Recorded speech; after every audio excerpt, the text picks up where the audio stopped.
Bonjour à tous, bonjour à toutes et bienvenue sur ce tuto concernant Lineage OS. Alors, je vais vous proposer ici une suite de tutos, 4 au total, qui ont pour but ultime d'aboutir à un Xperia Z5 E6653 avec le firmware Lineage OS installé dessus, plus le root et un recovery.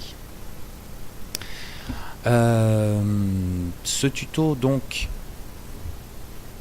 s'adresse avant toute chose, il y a deux conditions fondamentales: être possesseur d'un Xperia Z5 E6653. La toute dernière étape du tuto permet aux propriétaires d'un Xperia Z5 E6633 et peut-être également les compacts, je n'ai pas vérifié mais il me semble avoir vu, donc à vérifier, d'installer également le système Lineage OS. Par contre, les trois étapes précédentes, si elles peuvent correspondre dans la logique, ne correspondront pas nécessairement dans les fichiers proposés correspondant de manière précise à chaque modèle de Xperia Z5 différent. Voilà, ici, ce qui est proposé du début jusqu'à la fin, de manière à être totalement adapté au Xperia Z5 E6653.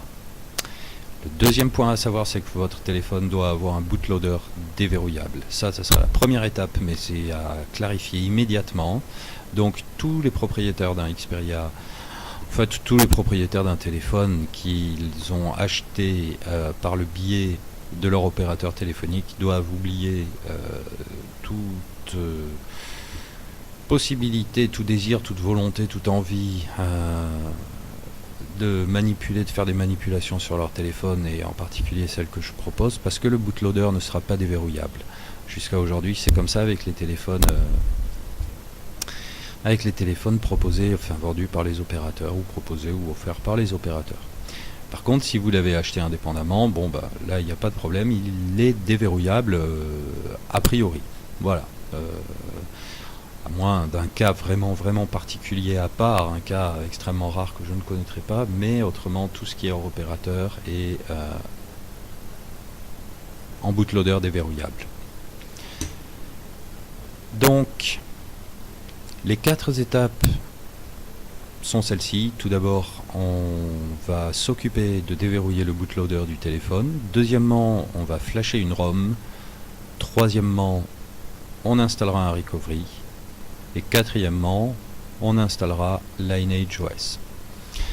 Alors, ce tuto est un tuto qui s'adresse à des débutants comme à des personnes qui connaîtraient déjà le principe et la réalisation des 4 différentes étapes, mais qui auraient envie d'un tuto de plus à regarder pour peut-être vérifier certains points ou avoir une vue plus large. Donc je vais rentrer quand même un petit peu dans les détails, parce que je veux que ce tuto puisse parler à des personnes qui ne s'y connaîtraient pas trop. Je vais ici vous montrer toutes les pages que je mets en lien. Elles correspondent exactement aux manipulations que j'ai fait sur mon téléphone. Donc je propose, en ayant testé à plusieurs reprises, j'ai testé cette installation de Lineage OS, par exemple en étant sous la dernière version officielle de Nougat. Je l'ai testé en étant ensuite sous des versions inférieures comme Marshmallow et différentes versions de Marshmallow. Je l'ai testé avec différents recovery et avec différents kernels. Donc la version que je propose ici, la formule de manipulation, je l'ai testée à plusieurs reprises et celle-ci est totalement stable, totalement fonctionnelle, et je donnerai une vidéo à la fin de capture d'écran sous LineageOS de mon téléphone, de manière à ensuite pouvoir présenter ce qu'il en est. Alors, si vous êtes vraiment des débutants, comprenez bien ceci.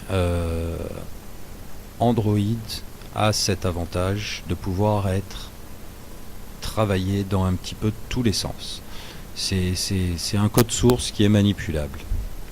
Je vais donner une petite précision. Moi, je ne suis pas un créateur de ROM, je ne suis pas un créateur d'applications, je n'ai pas du tout ce niveau-là, mais ça fait par contre quelques années que je manipule différents téléphones et je commence à m'y connaître un petit peu. Quand je regarde ce que je peux trouver comme commentaires sur internet, je pense que c'est un tuto qui pourra aider certaines personnes et qui est donc le fruit de mon expérience. Voilà, je suis pas un aventurier, c'est pas mon truc. Voilà, ça c'est pas mon truc à moi. Moi je préfère avoir quelques bonnes méthodes qui marchent bien et dont le but est de me donner plus de contrôle sur mon appareil. Alors, à ce stade, il faut évoquer la question de LineageOS. Pourquoi ? LineageOS est le successeur de Cyanogen Project, projet Cyanogen, qui est un super système d'exploitation qui est né de la volonté, du désir, du plaisir, de la passion de créateurs, de codeurs, de créer un système d'exploitation avec, je vais le dire d'une manière assez simpliste, avant tout une volonté de faire ça en tant que passionné, un système d'exploitation léger et zéro dimension commerciale, véritablement zéro. Cyanogen, moi je l'ai jamais testé, mais je sais qu'il y avait une très très grande communauté à travers le monde. Et puis, il y a quelques années de ça, je crois 2 ou 3 ans, Cyanogen tout d'un coup a été rattrapé par cette logique commerciale. Et ça l'a amené inévitablement, mais moi je pense que c'est la meilleure chose qui pouvait lui arriver, à crever. Voilà, Cyanogen est mort, l'équipe s'est dissoute, ils ont tout annoncé officiellement, fin des liens, fin des mises à jour, fin du projet, voilà. Et puis, sur la base de tout le travail qui avait été fait pour Cyanogen, des personnes ont relancé une histoire qui s'appelle LineageOS, qui est un nouveau système d'exploitation, donc, et qui est à peu près dans la même idée. Donc c'est un hybride en quelque sorte, parce qu'il a une inspiration de Android Google, mais il a quand même bien sa personnalité à lui. Quand on le voit, on sait que c'est LineageOS, clairement. Il n'y a pas de doute, on sait que ça n'est pas Android Google.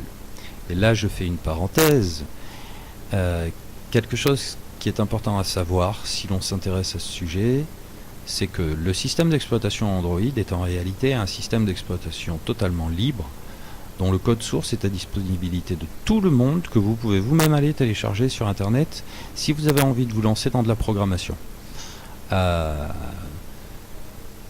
Amusez-vous bien. Et donc le Android dont on parle lorsque l'on parle du système installé sur les téléphones, il faut en parler en étant clair sur le fait que c'est le système d'exploitation Android Google. Le système d'exploitation Android Google, lui, est un bien commercial. Clair et net. Voilà. Donc, le fait d'avoir le code source d'Android à disponibilité permet à des créateurs de créer des ROM. Et j'ai parlé de Cyanogen qui aujourd'hui donc a une inspiration, au-delà d'outre-tombe, un descendant, un semi-descendant qui reprend le flambeau. Mais il y en a beaucoup d'autres de ROM, pour ceux qui découvrent à peine, qui tombent sur ce tuto par hasard ou qui ne s'y connaissent pas. Il y en a un paquet de ROM qui ont été créés vraiment avec une vraie structure indépendante et identitairement différente du Android Google ou d'autres ROM qui pouvaient exister. Cyanogen, je crois que c'était vraiment celle qui dépassait d'une bonne tête toutes les autres. Lineage OS, ça fait quelques mois maintenant, je crois, un petit peu moins d'un an. Un peu moins d'un an, ouais. Bon, faudra voir. Moi, je suis tombé sous le charme. Voilà. Caractéristiques, pour être assez simple, hein, vraiment pour comprendre, pour que ça parle.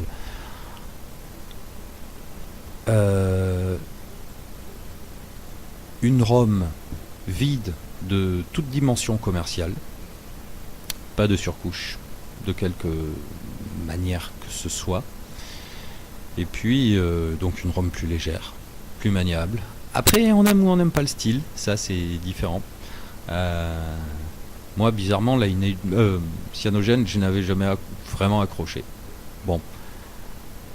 Mais pour quelqu'un qui en a marre d'avoir les surcouches, déjà, la surcouche Android Google, bah oui, hein, puisque c'est du Android, mais Android Google, plus la surcouche Sony en ce qui nous concerne, puisqu'on est sur le Z5. Et ben vous avez... Oh, c'est assez hallucinant, mais en allant dans les paramètres et en regardant l'onglet applications, si on fait défiler de haut en bas, il y a à peu près 6 fois moins d'applications lorsqu'on allume le téléphone pour la première fois. Donc du coup, là on parle de quoi? On parle bien d'applications système, toutes celles qui fonctionnent en arrière-plan et qui sont rattachées, quand on regarde dans notre téléphone Xperia, soit à Sony, soit pour les autres, à Google. Et là, c'est vierge de tout ça. Donc, si vous êtes un amateur du Sony livré clé en main avec toutes les applications réseaux sociaux et équivalents, gardez-le tel quel. C'est pas quelque chose qui vous intéressera, ce que je propose ici. Ou à la limite par curiosité, c'est toujours sympa d'apprendre, mais vous serez plus heureux avec votre téléphone tel que ce que Sony le définit. Tel que Sony le définit. À moins d'avoir un bon niveau et de vouloir aller chercher des applications bien plus précises, toujours dans le cadre du réseau social, mais bien plus poussées, vraiment bien plus poussées, bien plus... Après, je sais pas, je m'y connais pas là-dedans dans le cadre du réseau social, c'est pas mon truc, mais je sais qu'il y a des gros passionnés et eux, du coup, d'avoir un téléphone qui est vraiment libre d'utilisation en main, sans les barrières d'un téléphone qui est encore sous le contrôle de la configuration du fabricant, eux, ça les intéresse. Voilà à peu près pour que vous commenciez à comprendre ce que vous allez trouver ici et puis surtout ce que vous trouverez avec Lineage OS sur votre téléphone. Et puis après, Lineage OS a ses caractéristiques, ses particularités qui lui sont propres, une petite touche personnelle. Il a des apparences de Android Google Nougat, hein, de toute façon, il en a l'inspiration. L'inspiration, je veux dire, un aspect, une esthétique. Mais ça n'est pas du tout une copie. Pas du tout. Donc il a aussi ses caractéristiques, et ça après, on aime ou on n'aime pas. Vous verrez bien.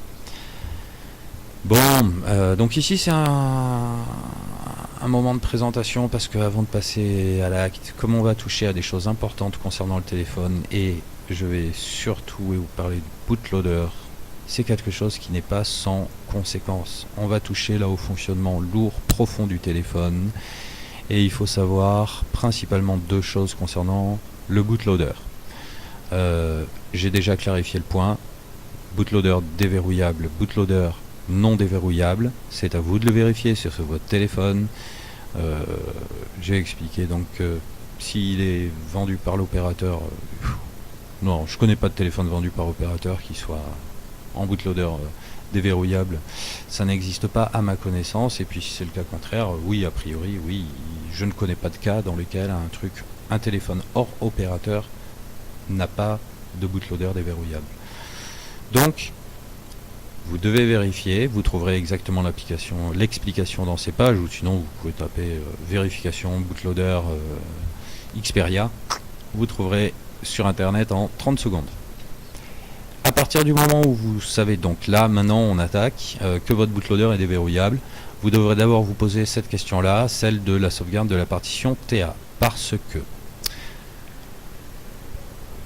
petite explication pour des raisons d'honnêteté. Vraiment d'honnêteté. On est dans le plaisir de partager là des informations et si on veut pas être con et fonctionner comme des idiots qui ne savent plus communiquer et de fait lorsqu'il y a un souci, soit s'étripe, soit s'agresse, soit se traîne en justice ou quoi que ce soit de cet ordre-là, et ben voilà, donc c'est du coup autant le faire dans l'honnêteté, en toute simplicité et comme des personnes sensées. Donc, dans cet état d'esprit-là, il faut savoir ces choses avant de s'attaquer à son bootloader de quelque manière que ce soit. Le bootloader est un fonctionnement, une partie du fonctionnement du téléphone au niveau primaire. Boot, c'est démarrage. Loader, c'est chargement. C'est ce qui va permettre à votre téléphone de vous fournir un joli écran tactile sur lequel vous allez pouvoir faire plein de choses. C'est l'étape qui se passe juste avant. Alors, je ne suis pas un pro au point de savoir est-ce que ça dure tout le temps du démarrage ou est-ce que c'est juste vraiment les quelques premières secondes, mais en tout cas, c'est une étape fondamentale du démarrage du téléphone qui va lancer, il lance le courant un peu partout et il déclenche le processus d'allumage de toutes les fonctions de base du téléphone et notamment le déclenchement du système d'exploitation. Voilà, là, tout le côté interface. Ce bootloader est verrouillé pour des raisons évidentes de sécurité parce que il faut quand même là s'y connaître. Moi je m'y connais pas, je connais l'intérêt de le verrouiller, de le déverrouiller, mais au-delà je ne m'y connais pas du tout en termes de manipulation et ça ne m'intéresse pas d'en savoir plus. Par contre je veux en savoir assez pour ne pas faire de conneries parce que s'il est verrouillé c'est peut-être pas par hasard, c'est quelque chose de sensible. Et là je vais faire une autre parenthèse pour dire que le tuto que je vous propose ici est quand même fait par une suite de longues pratiques, d'expériences, d'erreurs, etc., etc., jusqu'à ce tuto-là en particulier. Mais j'ai quand même pu vérifier deux choses. C'est que si vous suivez mal un tuto, que vous ne faites pas attention, que vous tentez des trucs n'importe comment, sans avoir pris le temps de lire des renseignements avant ou de vous assurer un minimum d'avoir sauvegardé ceci ou être certain que telle opération ne sera pas définitivement irréversible. Enfin, si vous faites n'importe quoi et qu'en plus de ça, supposons vous installez des applications pourries sur votre téléphone, alors touchez au bootloader. Pour vous, c'est véritablement prendre un risque. Un risque pour votre téléphone grave. Parce que ouvrir le bootloader, c'est donner la possibilité à des manipulations malsaines d'abîmer en profondeur votre téléphone et donner la possibilité à des applications pourries, malsaines, téléchargées n'importe où avec des objectifs malsains. Après, comprenez-le comme vous le voulez, mais je parle d'applications pourries, celles qui sentent mauvais, celles qui sentent la magouille, le trafic, quoi. Bon, je parle à des débutants. Vous devez vous poser la question, lorsque vous prenez une application, de savoir si vous décidez de l'installer sans vérifier les autorisations dont elle dispose ou en les vérifiant. En général, ce que vous téléchargez sur Google Play est vraiment tranquille, plutôt relax. Oui. Mais après, quand on a envie de s'aventurer un petit peu, eh ben, si on installe des applications pourries sur un téléphone dont on a déverrouillé le bootloader, on prend des risques. Des risques sérieux d'abîmer son téléphone en profondeur et de risquer de devoir faire changer la carte mère en le renvoyant en garantie. Voilà. Bon. Donc, voilà pourquoi le bootloader est verrouillé quand il est livré sorti d'usine. Voilà. Après, pourquoi les opérateurs eux, rajoutent le déverrouillage impossible, ça, je sais pas. C'est peut-être facile à trouver comme info, mais je me suis jamais vraiment posé la question, donc je sais pas. Lorsque vous allez déverrouiller votre bootloader, il va se passer deux choses immédiatement. La première, c'est que vous allez perdre votre garantie, et la seconde, c'est que cela va supprimer la partition TA. Lorsque moi j'ai déverrouillé le bootloader de mon Xperia Z5 E6653, la sauvegarde de la partition pour ce modèle-ci n'existait pas. Je n'ai pas fait de recherche depuis pour savoir si ça avait évolué ou non, parce que de toute façon, une fois que vous avez fait un premier déverrouillage du bootloader sans avoir sauvegardé la partition TA, elle est perdue définitivement. Mais reverrouiller son bootloader et le renvoyer en réparation fonctionne. Par contre, il faut savoir que si vous reverrouillez votre bootloader sans avoir fait au préalable la sauvegarde de la partition TA, et donc sans pouvoir la réinstaller, puisque vous n'en aurez pas, au moment où vous déciderez de reverrouiller le bootloader, votre caméra, sans la partition TA, ne fonctionnera presque plus. La fonction caméra vidéo ne fonctionnera plus du tout, bloquera, c'est quoi, une image par 40 secondes à peu près, une image toutes les 40 secondes, donc vous voyez l'idée, hein. Et en photo, ça fera des photos floues, très floues, qualité très moyenne, voire mauvaise. Par contre, si vous, après avoir reverrouillé votre bootloader, vous le redéverrouillez à nouveau, vous récupérerez une caméra qui fonctionnera parfaitement. Voilà, c'est-à-dire qu'à partir du moment où vous aurez fait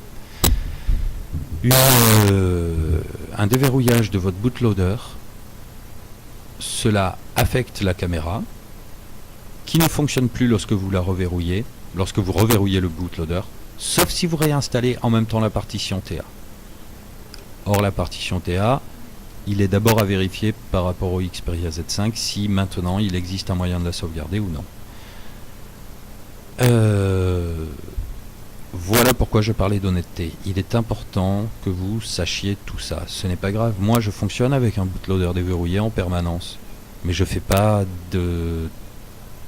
Je joue pas les apprentis sorciers avec mon téléphone. Et je fais pas de manipulation pourrie dessus. Ensuite, je suis pas un mec qui a chez lui 3 ordinateurs et 5 modèles différents et dont le but est de faire de la manip à fond toute la journée. Je suis pas dans ce cas de figure.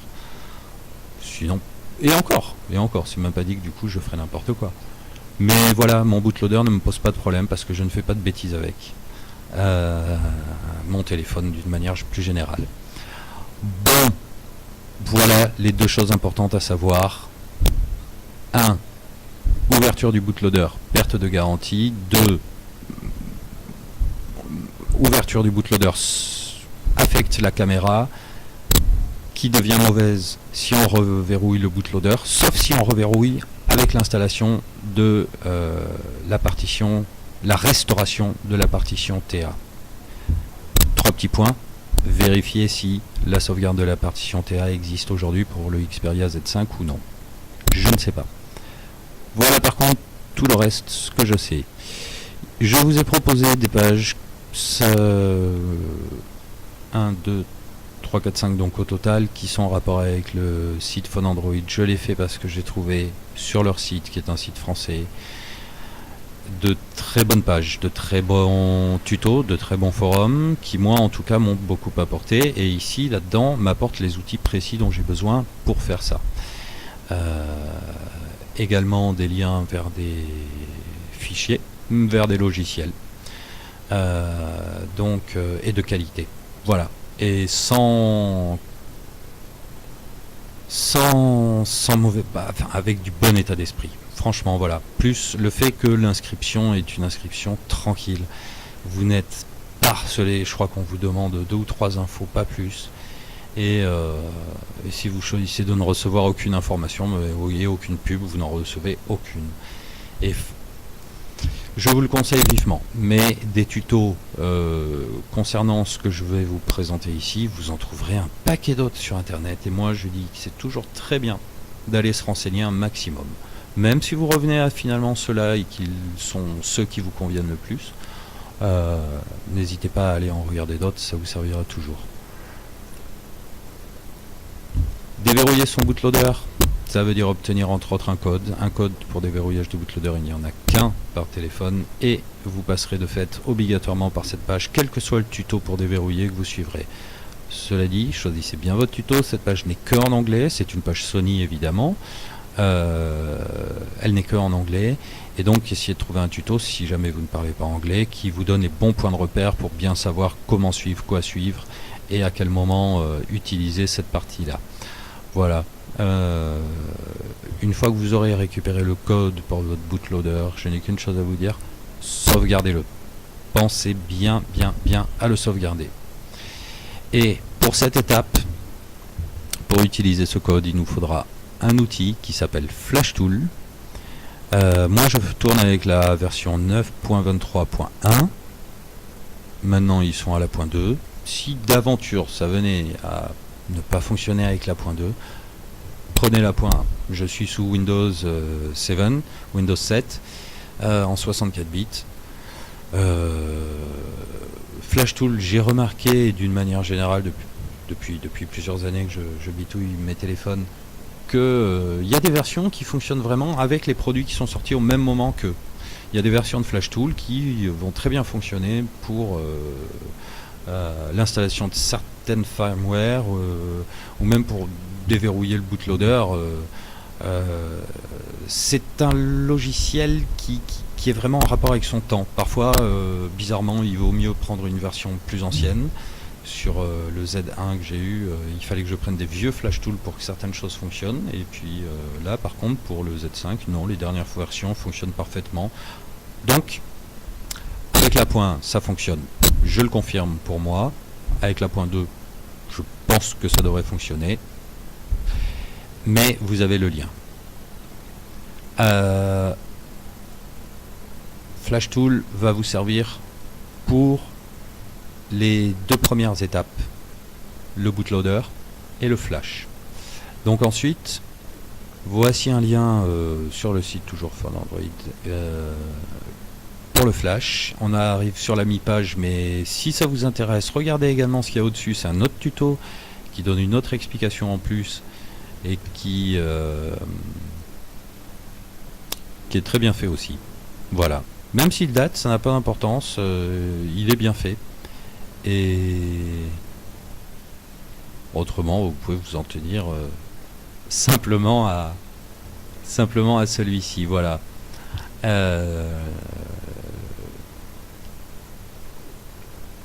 Donc, vous aurez besoin de cette version-là de Android Google pour le 6653. Je pense que ce sera de même pour les autres modèles, hein. Donc pour les autres modèles de Xperia Z5, si vous suivez ça, prenez-le pour vous, mais ça sera la même ROM. Alors pourquoi celle-ci? Eh bien moi j'ai testé sous Nougat, oui c'est ça, ça n'a pas fonctionné du tout. Sous deux versions de Nougat, ça n'a pas fonctionné du tout. Et puis j'ai regardé un petit peu et j'ai vu que le créateur sur XDA de la version LineageOS pour le Xperia Z5 avait indiqué qu'il avait basé son travail sur justement cette version-là. Sur ce noyau là. Donc je me suis dit testons par logique et bingo ça a marché. Voilà. Donc je vous ai mis deux liens, celle-ci pour la zone qui est de la zone Afrique du Sud et celle-ci qui est allemande.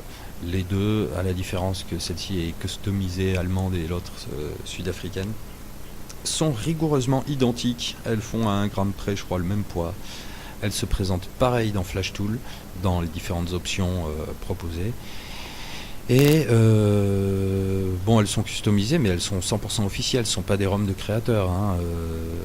Et quand je dis customisées, c'est vraiment, il faut le dire, vite, parce qu'il y a quoi? Il y a peut-être une application spéciale marché allemand sur la version allemande, et puis une version, une application plus anglo-saxonne pour la version sud-africaine, et encore, je suis même pas sûr. Je comprends pas trop l'idée, moi, du custom, parce qu'elles sont identiques, quasiment. Voilà. Bon, ensuite, on passera à l'installation du recovery. Et donc, ce tuto-là, également, en fait, ben oui, c'est vrai que je l'avais plus en tête, mais ça se confirme pour les autres modèles du Xperia Z5, ça correspond aussi. Ouais, vous aurez les fichiers pour, comme je l'ai dit, les mêmes logiques à faire. Donc, faites bien attention, n'allez pas prendre les mauvais fichiers. Quand j'ai dit faire n'importe quoi, ça ne veut pas forcément dire avoir de mauvaises intentions hein, dans les manipulations. Ça veut dire faire très attention parfois. On se loupe et on va chercher le mauvais fichier. Donc E6653 pour nous, ça sera en haut, ici. Et je vous conseille donc ici, c'est pas je vous conseille, ça c'est il le faut, mais par contre ce que je vous conseille c'est de prendre le premier. Le Z5 Android Plus kernel permission V4.1 et 41 V41, c'est-à-dire la version 41. Prenez bien celui-ci et version 41. Quand vous ouvrirez le lien, vous verrez. Prenez bien celui-ci. Avec celui-ci, j'ai eu quelques soucis. Bon, voilà. Donc encore une fois, par contre, pour voir les liens là-dessus, il faut que vous créiez un compte, mais vraiment, je vous assure, ce site est génial parce qu'entre le respect en tant que personne, ils vous foutent la paix, mais vraiment totalement. Et puis d'un autre côté, c'est des bons renseignements. Là, c'est un site qui vaut le coup. Voilà, mon opinion. Mais il y en a d'autres très bons ailleurs aussi, bien sûr. Et pour cette étape-là, il va vous falloir tout d'abord, fondamental de chez Fondamental, un petit interprète pour parler, pour aider la communication entre votre téléphone et votre ordinateur. Ce sont les drivers ADB. Et je vous ai mis un lien pour pouvoir les télécharger. Téléchargez les deux ici. Ça, c'est le Flash Tool quand vous l'aurez téléchargé.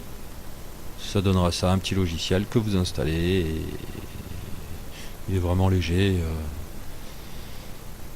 Ensuite, et donc il vous servira pour l'étape 1 et 2 le bootloader et le déverrouillage du bootloader et le flash de la ROM. Et puis là, donc, ADB.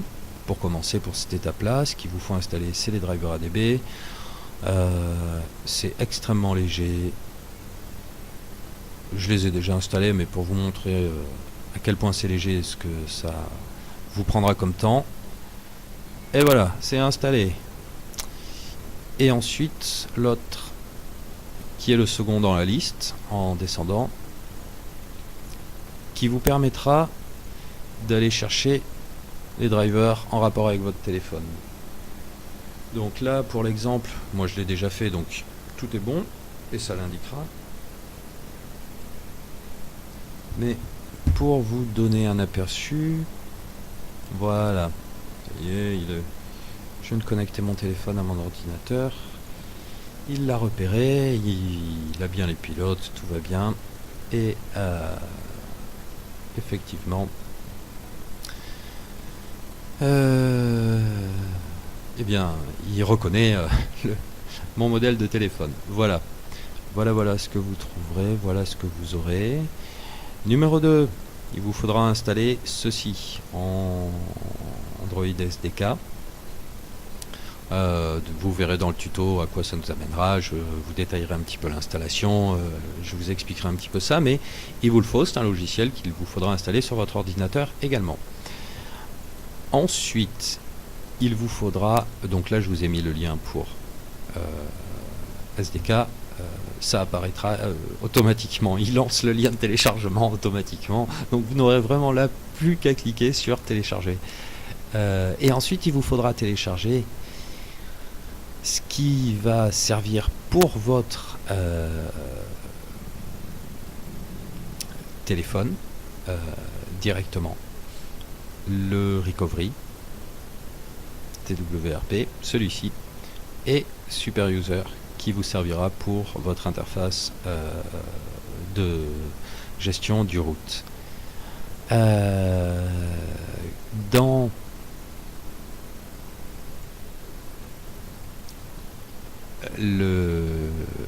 l'installation, pour l'installation du recovery et du root, il vous faudra donc prendre ceci aussi. Voilà, hein, E6653. Je vous conseille celui-ci, version 41.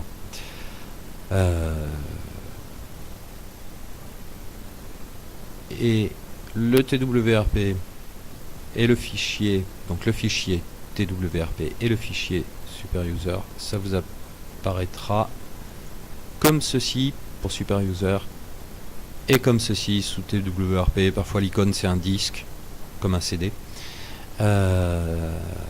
sur votre ordi, mais ces deux fichiers là vous les utiliserez en les plaçant sur votre téléphone. Pardon, non, celui-ci sur votre téléphone. Voilà. Pour ce qui est du recovery, le fichier TWRP et le fichier du boot, celui que dont je vous ai parlé ici, celui-ci, j'avais oublié que je l'avais téléchargé également pour l'exemple, mais voilà. Et celui-ci également, il est ici. Donc vous allez récupérer sur votre ordinateur un fichier rare, ou zip. Vous le décompresserez, vous obtiendrez ceci. Et ce qui vous intéressera, c'est ici le fichier boot qui a parfois également l'icône d'un CD. Voilà. Vous avez donc un tuto, les liens. Et puis on arrivera à la quatrième étape qui est celle de la LineageOS et qui traitera directement de l'installation du firmware sur votre Xperia. Donc ici vous avez la page du développeur, car la LineageOS étant non commercial a ses avantages et ses défauts, ayant ses avantages et ses défauts comme toute chose, ne propose pas une version pour tous les téléphones existants. Ils ne peuvent pas. Ils ont quand même des moyens limités et ça demande un sacré boulot. Mais comme c'est un monde de passionnés et de partage et d'intelligence, eh bien il y a des passionnés qui ont créé ça, il y en a un, voilà, et qui est de XDA Developers. Soit vous connaissez déjà et j'ai rien à dire, soit vous ne connaissez pas et je n'ai qu'une chose à vous dire. Si vous êtes intéressé par le bidouillage du téléphone, vous allez connaître. Vous allez connaître. Il y aurait vraiment beaucoup de bien à dire sur eux. Donc, bon, par contre, c'est en anglais. Mais ce type a super gentiment développé une version pour le Xperia Z5. Voilà. Donc ici vous avez les téléchargements, download, ok. Les vieilles versions de la LineageOS, ce qu'il propose ici en téléchargement, c'est uniquement ce qui correspond au Xperia Z5. Soyons bien clairs, que ce soit vieille version ou ce qu'il a appelé juste LineageOS. Voilà, vieille version, il propose la 12 et 13. Il les a laissées en archive, je sais pas pourquoi, peut-être parce que c'était les premières, mais bon, en tout cas, voilà, elles sont là. Et l'autre, bah oui, je vous ai mis le lien direct aussi. L'autre, il en est à quelle version maintenant?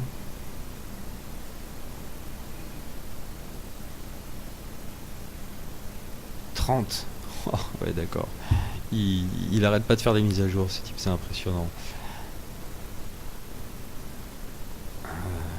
Peut-être que j'ai mal fait. Non, c'est bien ça. Ok, d'accord. Bravo. Allez, quand j'ai commencé à le suivre, il en était à la version 21. Vous voyez là les deux derniers chiffres. Bon. Bah écoutez, moi je vais tester alors sa dernière pour voir ce que ça donne, mais si jamais il y a quoi que ce soit, je l'indiquerai, mais a priori non. Donc les sources, voilà, hein, il indique LineageOS, c'est-à-dire qu'il s'est basé sur le travail fait par LineageOS. Et, j'aurais dû le préciser il y a longtemps, mais cette version de LineageOS est une version Nougat 7.1, voilà, qui est en rapport avec la version Google Android Nougat 7.1. Elle n'a pas l'aspect de la version Android Google Marshmallow, mais bien Nougat, la 7. Donc, voilà le device, le modèle auquel elle correspond. Et ici, le kernel. Voilà. Et il précise bien ici, donc, info. RAM do not use.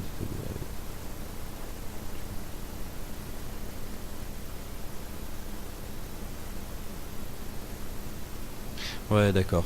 Ok, il dit qu'il n'utilise pas le kernel originel fait par les développeurs Sony Xperia, mais que le...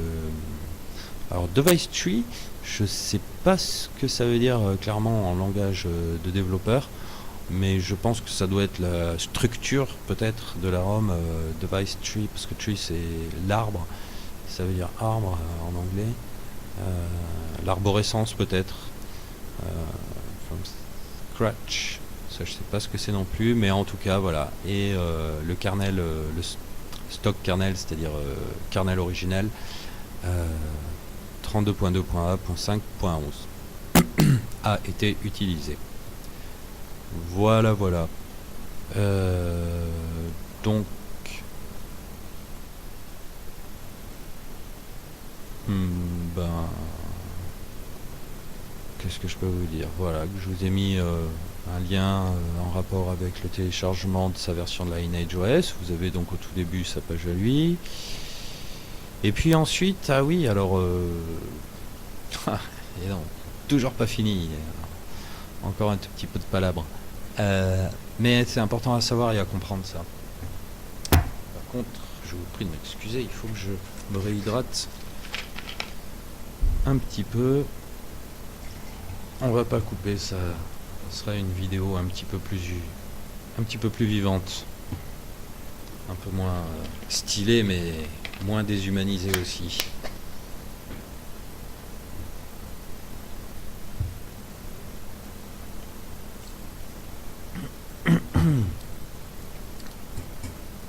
Donc, l'avantage d'avoir Lineage OS est de n'avoir aucune particule d'application de l'univers pour smartphone ou tablette Google. On en est mais nettoyé, je vous jure que c'est jouissif. À un sens, c'est vraiment un plaisir. La ROM est... Mais vous allez voir la taille, la différence de taille de l'OS, quoi. C'est impressionnant. C'est impressionnant. Et puis à l'utilisation aussi, au démarrage. Par contre, ce qui se passe, c'est que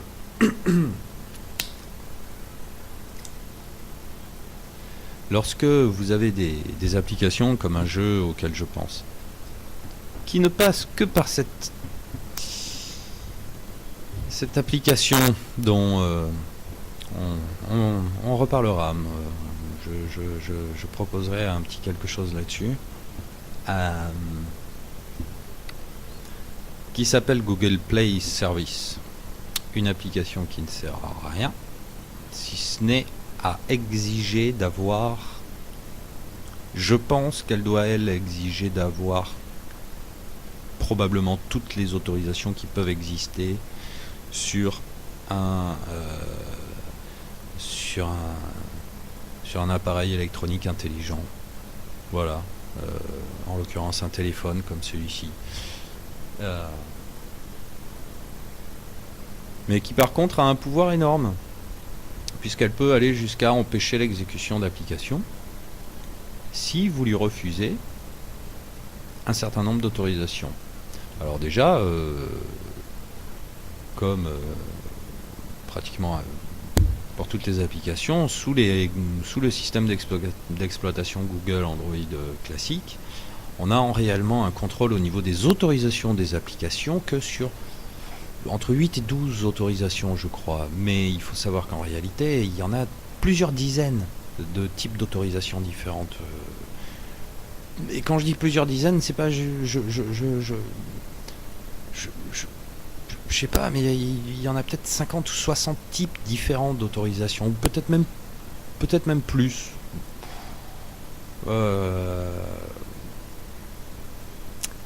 Puisqu'il y en a autant pour lire votre pacemaker que pour pouvoir ouvrir un livre électronique, ou pour tout et n'importe quoi, mais certaines qui sont aussi totalement hallucinantes et dont vous vous rendez compte que des applications anodines les ont, telles que lancer la synchronisation de toutes vos données personnelles vers des adresses X ou Y, c'est-à-dire vers qui elle veut. En fait, la question n'est même pas précisée, mais avoir la liberté d'effacer des messages, alors que ce sont des applications qui n'ont rien à voir avec vos textos ou vos FMS. Enfin, je ne vais pas rentrer là-dedans parce que la question des autorisations des applications, c'est autre chose. C'est un autre sujet. En tout cas, quand vous n'avez pas les autorisations, quand vous n'avez pas les applications Google telles que, dans certains cas de figure, donc telles que dans le cadre de mon jeu Google Play Service, eh bien certaines applications ne fonctionneront tout simplement pas parce qu'elles n'auront pas une validation avec la nécessité de laquelle ces applications ont été créées de la part de Google Play Service. Pas de Google Play Service égale l'application que vous lancez reste en rade parce que elle n'a pas en face son interlocuteur, Google Play Service. Et Google Play Service, lui, vous demandera, même sous la Lineage OS, toutes les autorisations. Il les veut toutes. Il veut tout pouvoir faire, tout savoir tout le temps, puisque en plus de ça, c'est une appli sur laquelle il n'y a pas d'interface, mais par contre, qui elle tourne H24 sur votre téléphone. Vérifiez au passage. Je vais pas me laisser, je vais pas me réembarquer là-dedans, mais je vais quand même préciser ça. Vérifiez cette application-là, Google Play Service. C'est une application qui tourne en permanence sur votre téléphone. Donc, que ce soit pour ça ou pour certaines autres choses, par exemple, si vous utilisez malgré tout le calendrier, bon, Google Play Service, c'est une sous-application qui s'installe automatiquement avec, mais c'est une sous-application de Google Play. Donc, ça n'est vrai que dans le cas de Google Play, hein, ok. Bon, cela dit, les autorisations demandées par les applications Google, on peut se poser la question pour toutes les autres aussi. Malgré tout, là, je trouve que la question se pose souvent.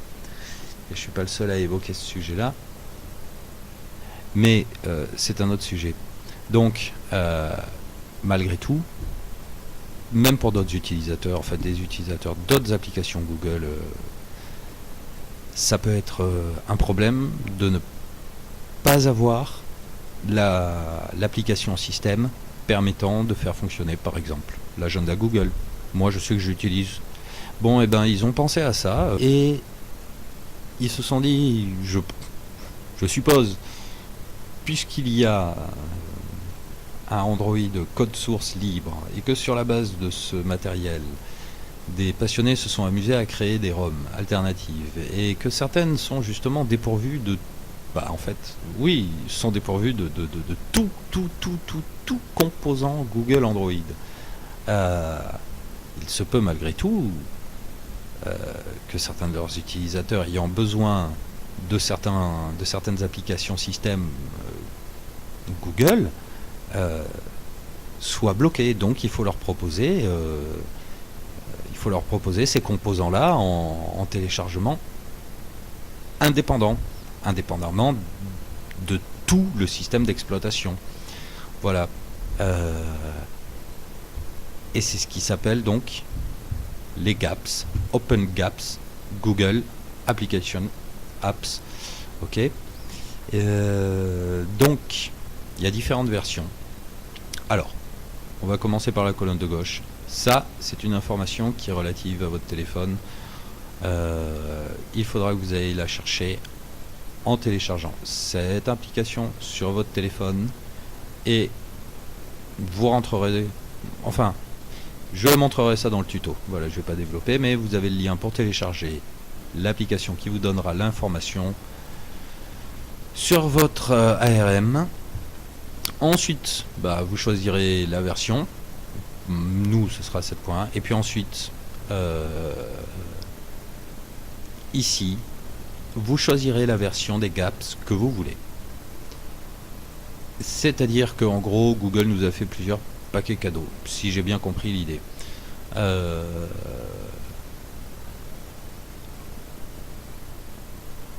La première, Aroma. Moi, je suis dans ce cas de figure-là, comme ça. Mais vous devrez vérifier ça. Aroma et la plus intéressante à mon sens parce que c'est la plus complète. Et c'est là que vous prenez une nouvelle claque, qu'à une fois de plus vous réalisez le poids du Google Android. Parce que ce truc fait plus d'1 giga. Et dedans, lorsque vous l'installerez, depuis le recovery, vous vous rendrez compte de ce que c'est. C'est pratiquement une ROM en pièces détachées. Et vous pouvez absolument tout installer, tout ce qui concerne l'univers Google. Enfin, je ne vais pas rabâcher parce que je viens d'en parler pendant quand même là quelques bonnes longues minutes, mais c'est impressionnant. Par contre, ce qui est génial, c'est que si vous n'en voulez qu'un parmi les plusieurs dizaines d'options qu'il y a installables dans Aroma, vous pouvez n'en installer qu'un, ce qui est mon cas. Enfin, exactement deux. Voilà. Donc, du coup, ça me rajoute 2 grammes de Google au milieu de tout ça, mais 2 grammes et pas 1 gramme de plus. Et puis après, vous lirez, voilà, vous regarderez. Pico, c'est censé être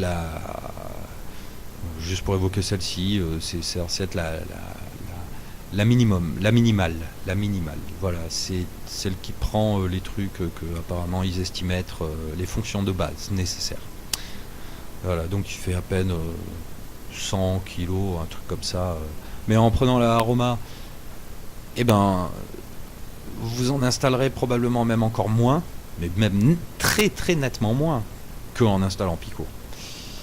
Moi je conseille vraiment plutôt celle-ci. Les autres je les ai lues, je n'ai plus en tête, mais je crois qu'elles sont l'une est orientée. Oh oui, non, vous lirez, voilà. Bon, on arrive au bout de cette présentation qui a été un petit peu longue, mais comme je l'ai expliqué, je voulais pouvoir vraiment donner la possibilité à de complets débutants de se faire une idée. Ensuite, comme je l'ai dit, on va toucher à des choses importantes comme le bootloader, ce qui est très loin d'être anodin. Ensuite, on va utiliser des logiciels comme FlashTool pour le déverrouillage du bootloader et pour flasher les ROM, dont je vous ai mis des liens de téléchargement. Ensuite, il faudra s'occuper du recovery, d'installer d'abord donc un kernel routable et puis ensuite un recovery. Je vous ai mis un petit peu de documentation, les ADB, le SDK, le logiciel qu'il faut installer sur votre ordinateur, le recovery à télécharger avec Super User, Super SU pour votre téléphone. Bon, voilà. Et puis les liens concernant Lineage OS. Donc,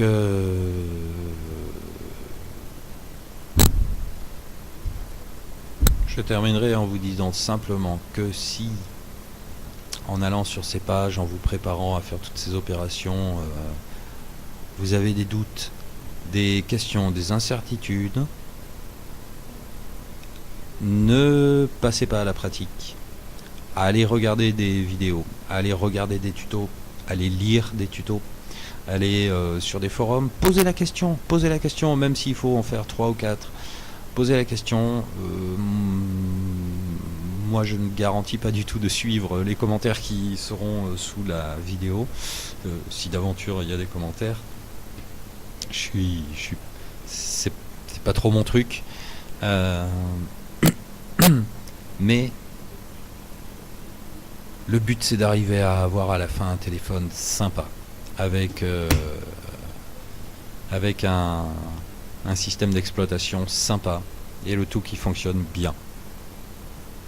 Pas de détruire son téléphone. Donc si vous avez vraiment encore une fois doutes, questions, incertitudes, prenez le temps de vous renseigner. Tout ça se terminera par une vidéo en capture d'écran de mon Android Xperia Z5 sous Lineage OS.